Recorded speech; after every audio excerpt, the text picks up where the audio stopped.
नमस्कार, मी सहयोगिता आणि आपण पाहता चाळीसगाव टांगांची ओळख सुराज्य मराठी.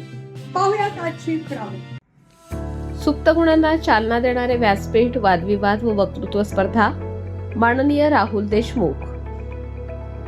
विद्यार्थ्यांच्या सुप्त गुणांना चालना देणारे व्यासपीठ म्हणजेच वादविवाद आणि वक्तृत्व स्पर्धा होय.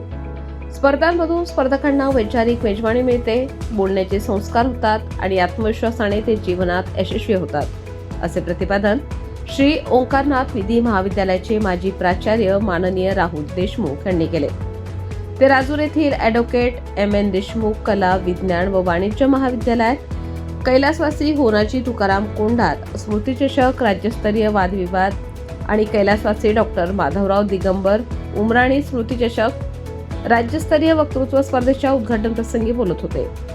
कार्यक्रमाच्या अध्यक्षस्थानावरून बोलताना श्रीमती मंगलाताई कोंडार यांनी विद्यार्थ्यांनी सकारात्मक दृष्टिकोनातून अधिकाधिक स्पर्धांमध्ये सहभागी होण्याचे आवाहन केले.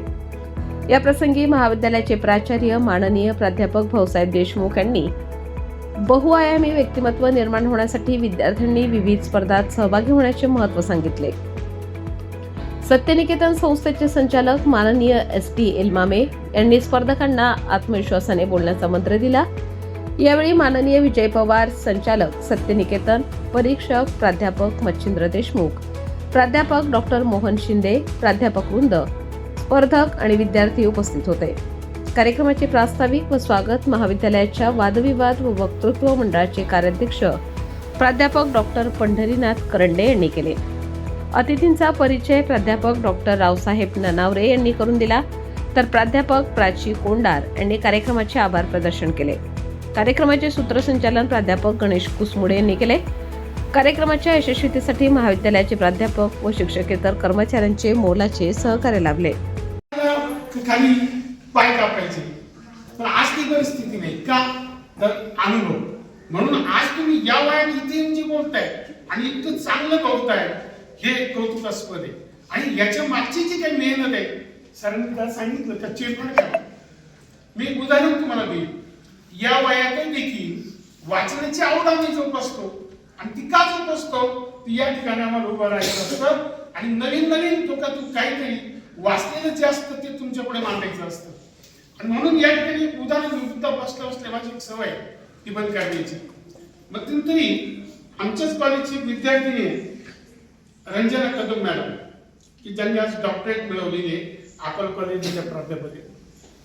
इतकं सुंदर पुस्तक त्यांनी लिहिलंय, विचार वेद का काय विचार, बरोबर ना, माझी स्मरणशक्ती बरी म्हणते, विचार वेद नावाचं तुम्हाला वाचनाचं राहतं, वाचा. इतकं सुंदर मांडणी केलेली आहे त्यांनी, टॉपिक केलेलं आहे. त्याची मिस्टर शिक्षक आहे. त्यांनी पण या भागामध्ये आल्यानंतर मी कसा रमलो, मी शिक्षक झालो त्यावेळीची गोष्ट, असं ते पुस्तक आहे. आणि दोन्ही पुस्तकं माझ्या वाचनामध्ये आले आणि मग मला कळलं की माझं तर काम रोजचं मी करतोच आहे, माझ्या कामामध्ये मी व्यस्त आहे, परंतु या समाजाला देण्याकरता माझे जे काही नॉलेज आहे ते कुठेतरी पुस्तकावर आणलं पाहिजे. तुम्ही शाळेत म्हणून शाहू महाराज ऐकल्या, फुले आंबेडकर ऐकले, सगळं केलं, परंतु ते जे विचार आहे ते तुमच्याच डोक्यात ठेवले, तुम्ही पुस्तकात नाही आणले. आणि रंजना मॅडमने ते केलं, ते पुस्तकात आणले. आणि पुस्तकात आणल्यामुळं माझ्यासारख्या आज 65 ते 70च्या जमान जाणाऱ्या माणसाला ते वाचावं वाटलं.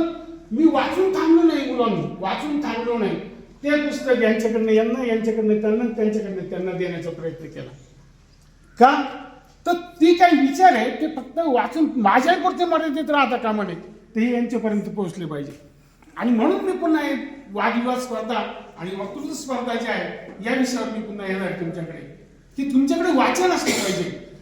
आपल्या सुराज्य मराठीच्या YouTube चॅनलला सबस्क्राईब करायला विसरू नका.